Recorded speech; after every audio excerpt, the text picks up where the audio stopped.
I would suspect that today the name Rowland Bingham is not particularly well known among Christians. Indeed, it's quite hard to find out much about him, as he usually gets only a cursory mention in the annals of the history of Christian missions. And that's a shame, since he not only left a great legacy, but he also lived a challenging life, marked, as is so often the case with pioneers, by what I call the 4 Ds. The 4 Ds are disappointment, depression, difficulties, and death. Rowland Bingham was the founder of SIM, which originally stood for Sudan Interior Mission. Notice, by the way, the word interior again. An organisation which is still very much with us today. In the late 19th century, Sudan was a huge, uninviting and unattractive semi-desert region south of the Sahara. It was an area which has since been divided up into a number of different African countries, including Sudan and South Sudan. In the late 19th century, it covered a greater area than India covers today. However, the story doesn't begin with Rowland Bingham. It begins with Walter Gowans, who was a young Canadian of Scottish ancestry, who was really the first to dream the dream that finally led to the founding of SIM. After studying the different needs of the world's mission fields, Gowans became increasingly convinced that the Sudan, with its population then of more than 60 million people, without one single Christian missionary, had to be the place to which God was calling him to serve in missions. But from the very start, Walter Gowans faced huge obstacles, especially when it came to finding any sponsorship or getting support.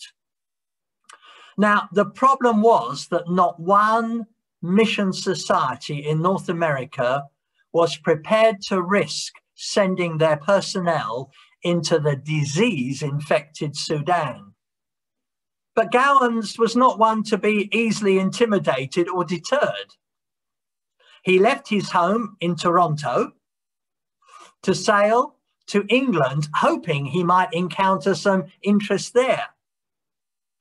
Meanwhile, his greatest and most faithful #1 supporter, his own mother, worked hard trying to find other willing volunteers to join him in this venture.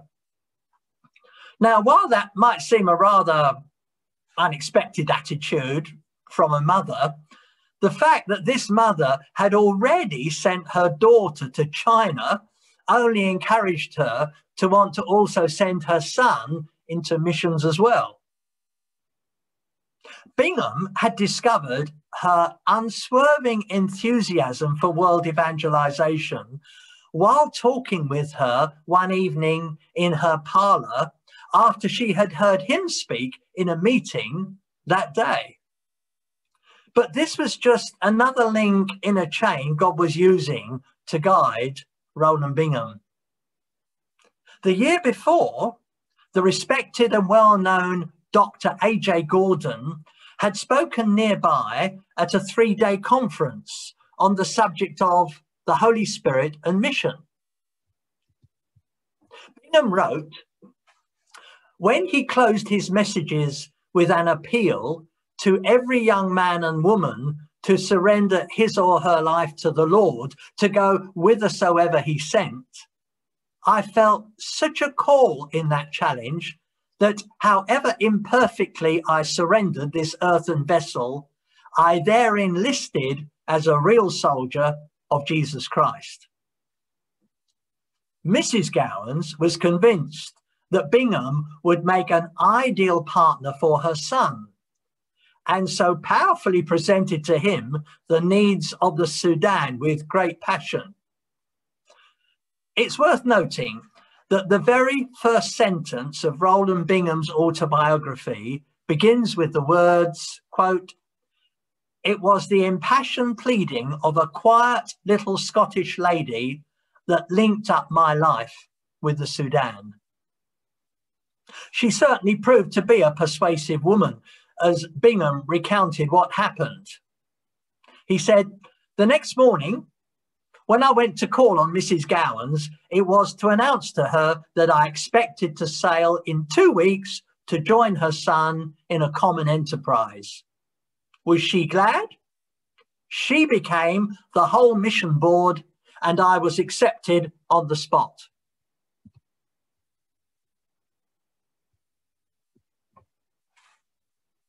Rowland Bingham was born in 1872 in Sussex, in England, where he had a happy and carefree childhood until financial devastation hit the family following the death of his father. At the age of just 13 years old, he went to work full-time, and 3 years later, age 16, he emigrated to Canada to sample the many opportunities the New World had to offer. He'd been converted in England through the ministry of the Salvation Army, and soon after arriving in Canada, he wrote, "God made it clear that he wanted me to preach the gospel, and following his leading, I joined the Salvation Army as an officer." Having committed himself to this new missionary adventure, Bingham travelled to New York, where he contacted Thomas Kent, who was a college chum of Walter Gowan's, and persuaded him also to join the adventure.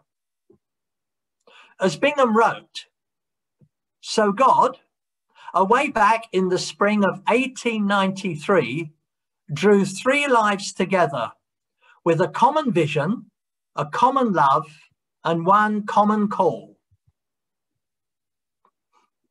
to carry the gospel to what was then known as the Central Sudan."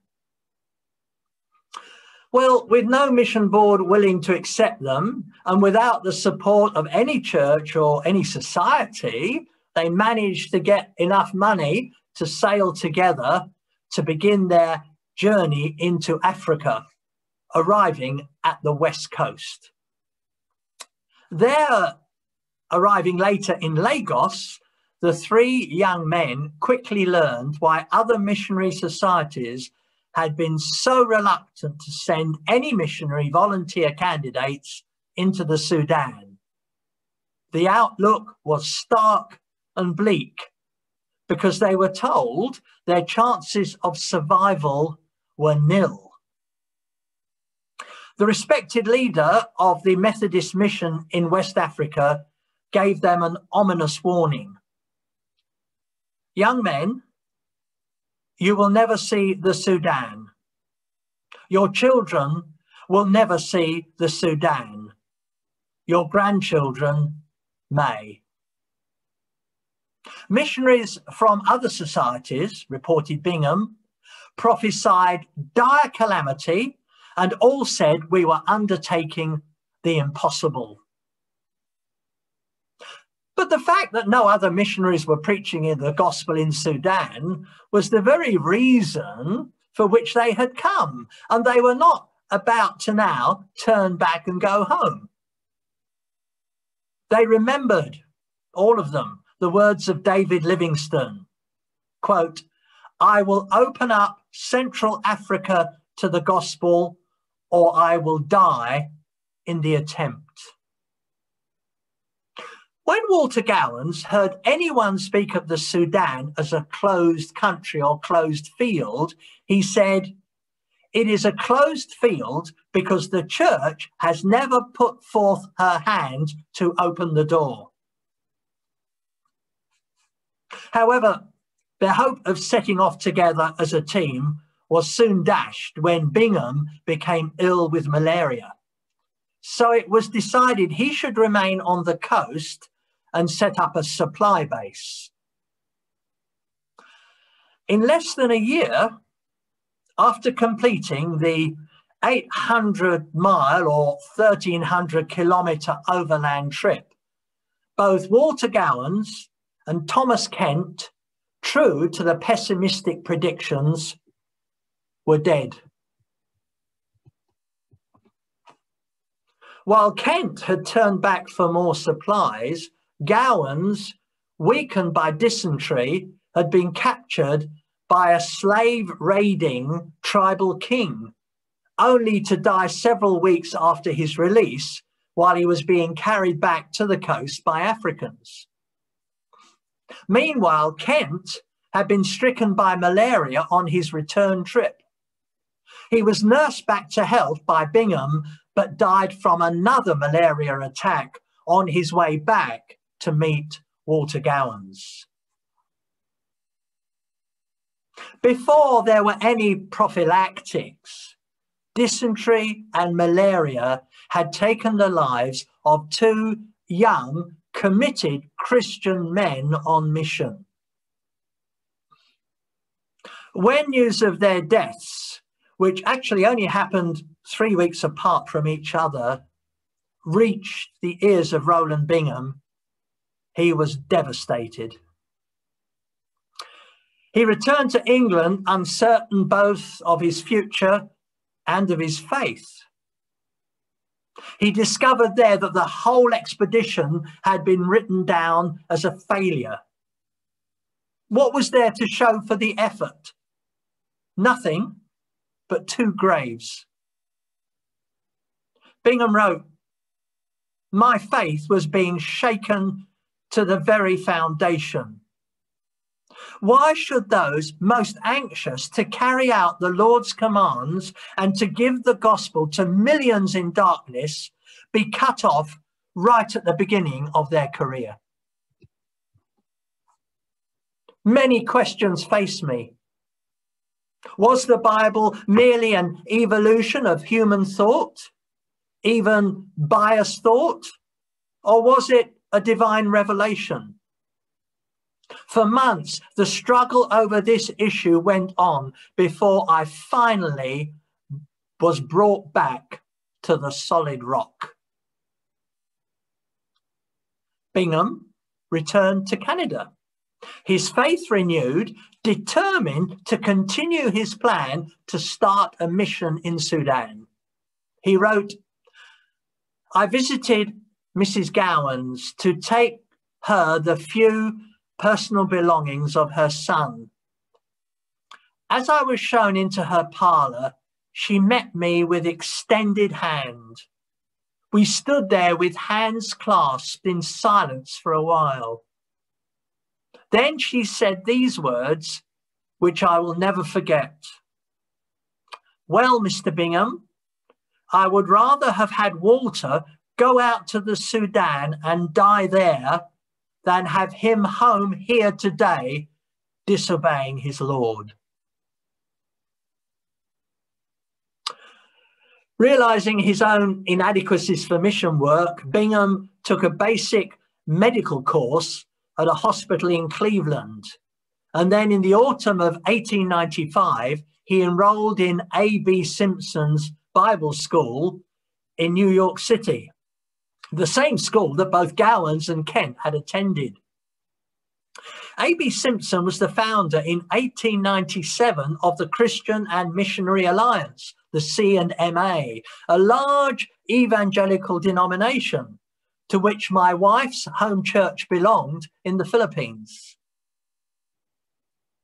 Well, during his student days, Bingham was called to serve in a small church as a pastor. But somehow, the burden for the Sudan would never go away. Somehow he knew he would never have peace until he returned to Africa to fulfill Walter Gowan's vision. But to do that successfully, he became convinced he needed an organization. And in 1898, the Sudan Interior Mission was officially established. And in the same month, Bingham married Helen Blair from Ontario. Towards the end of his life, he wrote, But for her loyal support, wise counsel, undimmed faith, sacrificial service, and able cooperation in every phase of the work, I question whether there would be any Sudan Interior Mission today. We were married 3 days after the mission was born. During the 45 years since then, she has shared in all the trials and triumphs as a true helpmate. I know of no one who sacrificed more for its success than she. By the year 1900, at the turn of the century, 7 years after his first attempt, Bingham and 2 young volunteers were ready to try again to reach the Sudan. This time, Bingham found the missionaries in Lagos more than ever out of sympathy with his plans, and they did not hesitate to express themselves to the 2 young men he brought with him. Well, there was more discouragement to follow as once again Bingham became seriously ill with malaria and was ordered to return home. Though his young recruits had promised him to go on without him, they lost heart after hearing more dismal predictions, and they also decided to leave on the next ship. And once again, Bingham suffered another heavy bout of depression. He said, "It would have been easier for me, perhaps, had I died in Africa, for on the homeward journey, I died another death. Everything seemed to have failed. And when, while I was gradually regaining my strength in Britain, a fateful cable reached me with word that my 2 companions were arriving shortly, I went through the darkest period of my whole life." But still, Bingham refused to give up. He returned to Canada and met with the council and found 4 more recruits to join him in his now 3rd attempt to reach the Sudan. The 3rd attempt, made in 1901, was successful and resulted in the first SIM station in Africa, located at Patigi, some 500 miles up the Niger River. But it seems that with every forward step, there were 2 steps backwards. And within 2 years, only 1 of the original party of 4 remained. 1 had died, and 2 were sent home, physically debilitated, never to return again. Bingham reported, "Though we were hanging on only by a toehold at first, with only a few converts made during the first 10 years in Patigi, the SIM gradually spread out to new stations and became firmly grounded in the desolate region."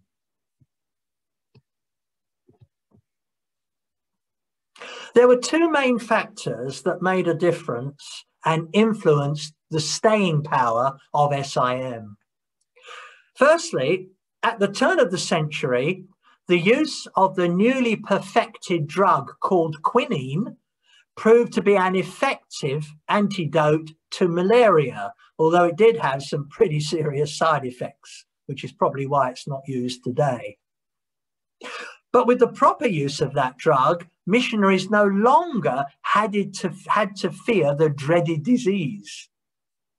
As Rowland Bingham wrote, "From the bark of the cinchona tree came quinine, which changed the whole record of death and failure in tropical countries and made possible the fruitful work of our missionaries today."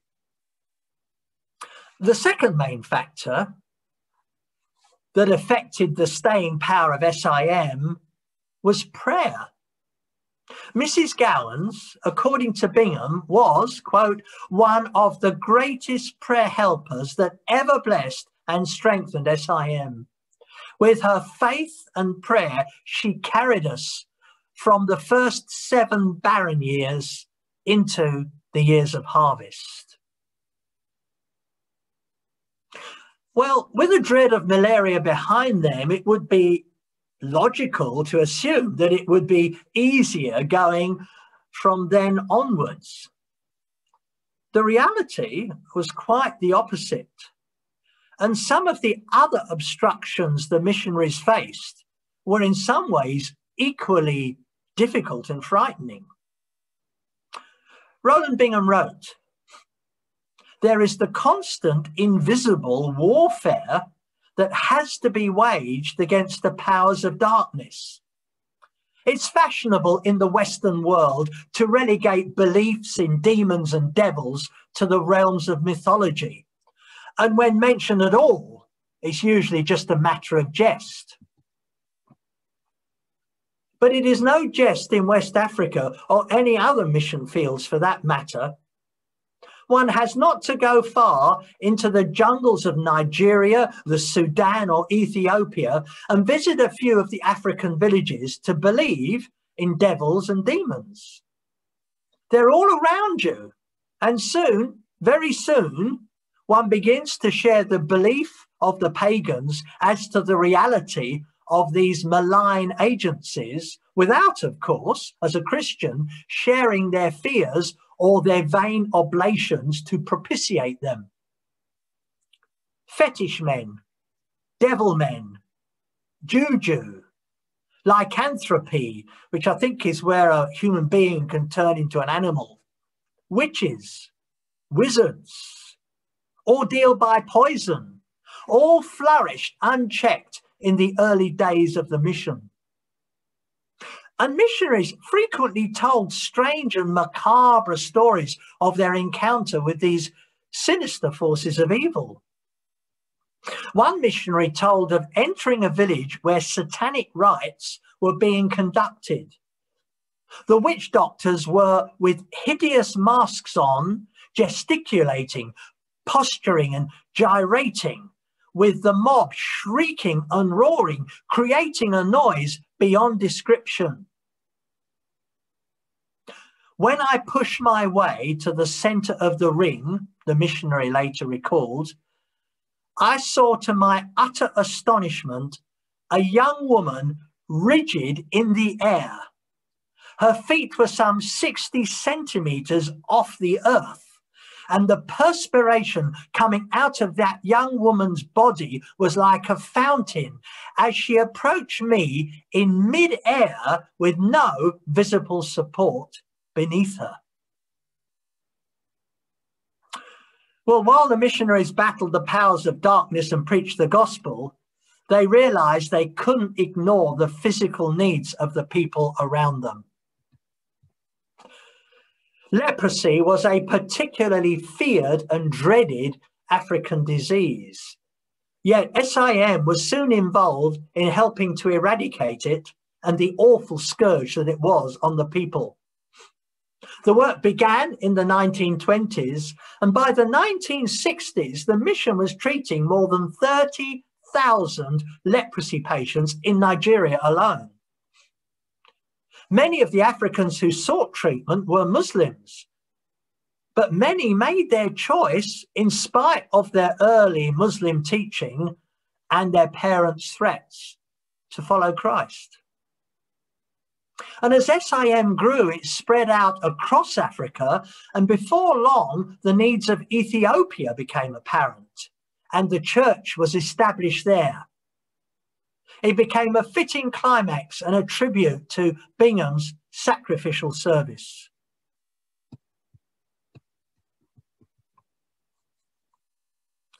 In 1935, Italian military forces moved against Ethiopia, and the situation became grim.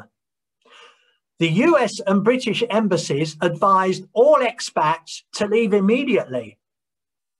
But the SIM missionaries stayed on with the blessing of their general director, Rowland Bingham. He said, "You're under higher orders than those of the King of England or the President of the United States. Get your instructions from God, and we are one with you.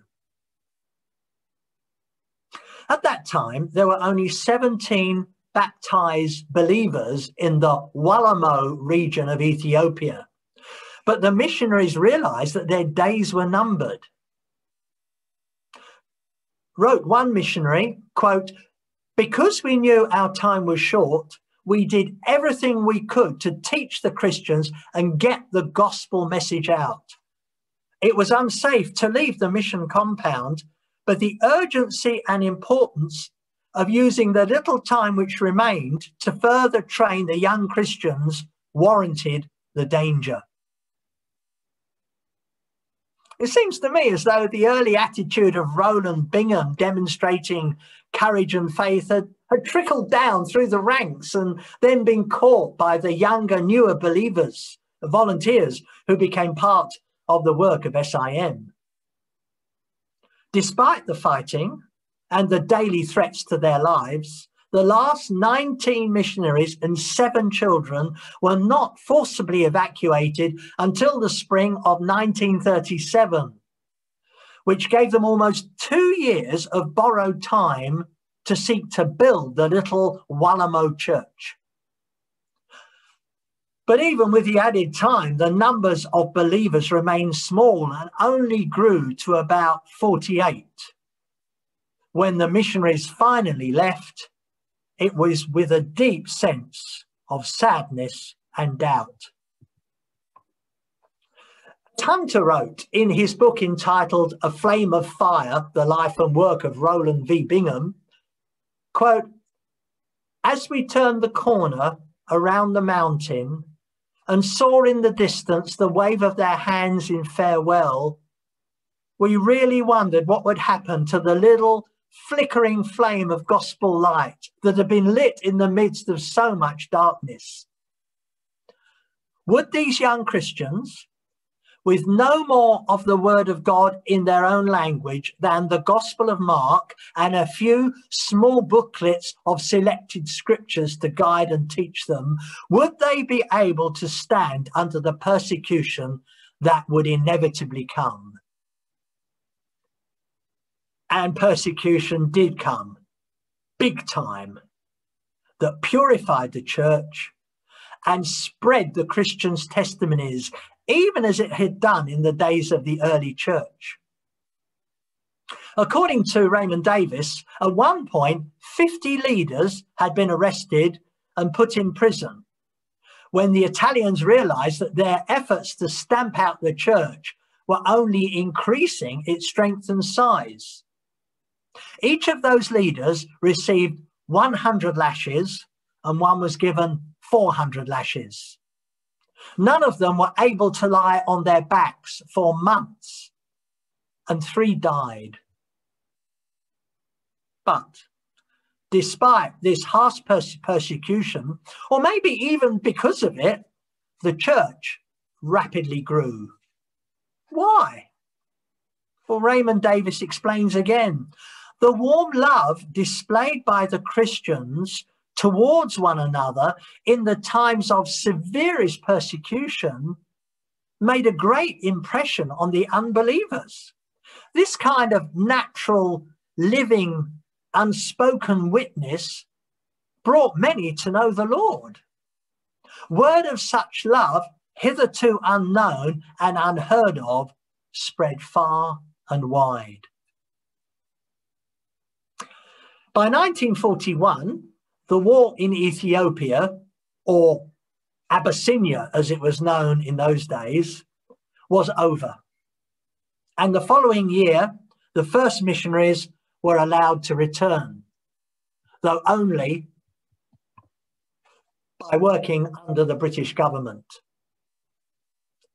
What they found was no less than a miracle to them. The 48 Christians they'd left 5 years earlier had grown to become 10,000 Christians, and instead of just one fledgling church, there were nearly 100 congregations spread out across the entire province. It was the greatest story of Christian evangelism in African history, one that overwhelmed the 69-year-old Rowland Bingham. The painful losses of the early years had turned around, and Bingham completed the story of this in a book that he wrote recounting the 50 years of SIM in Africa. I managed to find it on the internet. It's difficult to get hold of, and it's provided me with a lot of information for this talk. The title of the book, well, it was really a very clunky title. It was 7 Sevens of Years and a Jubilee. Hardly sounds like a bestseller. And amid the excitement, Bingham made plans to go to Ethiopia himself. But before he left Canada, in December of 1942, he suddenly died of an apparent heart attack.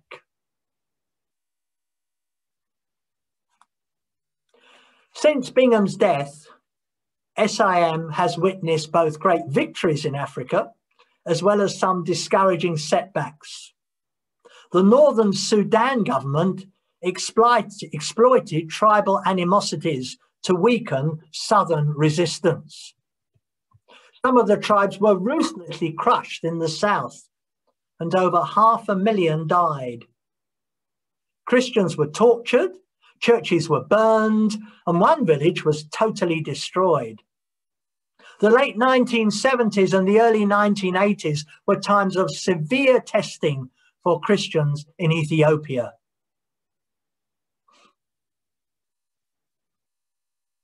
The refining of the church is a whole separate story, but suffice it to say that some were imprisoned, hundreds of church buildings were closed, yet even in 1982, the church was still operating more than 60 Bible training schools with more than 3,000 students. The Ethiopian church continues to send out and support its own missionaries, and thousands are being converted to Christ each month. And I can say firsthand that is not an exaggeration. We were there 5 years ago, May 2016, and one of the leaders was unable to keep up with the rate of church planting that was continuing. I think people tend to forget also that Ethiopia is the second most populated country in Africa after Nigeria. So there we are. What a story. A missionary enterprise to go to a totally unreached and unevangelized huge area in Africa, entered upon by a team of 3 men against the advice of many others, that in next to no time was reduced to a team of 1 man. And today, well, the Sudan Interior Mission is now known simply as SIM and has down the years been joined by other mission agencies. Today, SIM works in over 70 countries with more than 4,000 workers on 6 continents. And its international director is Joshua Boganjoko, a medical doctor from Nigeria.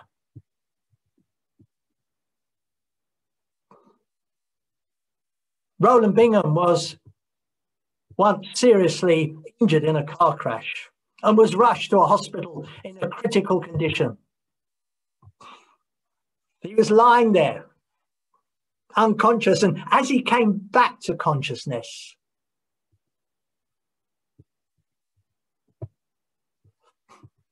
he heard a nurse saying to him, don't worry, you've been in an accident, but you're going to be okay. And as he came to consciousness, he said, accident, there's no such thing. This is just an incident in God's divine plans and purposes. So we thank God for men of faith and tenacity like Rowland V. Bingham, founder of SIM. Malou, can you unmute everybody, please?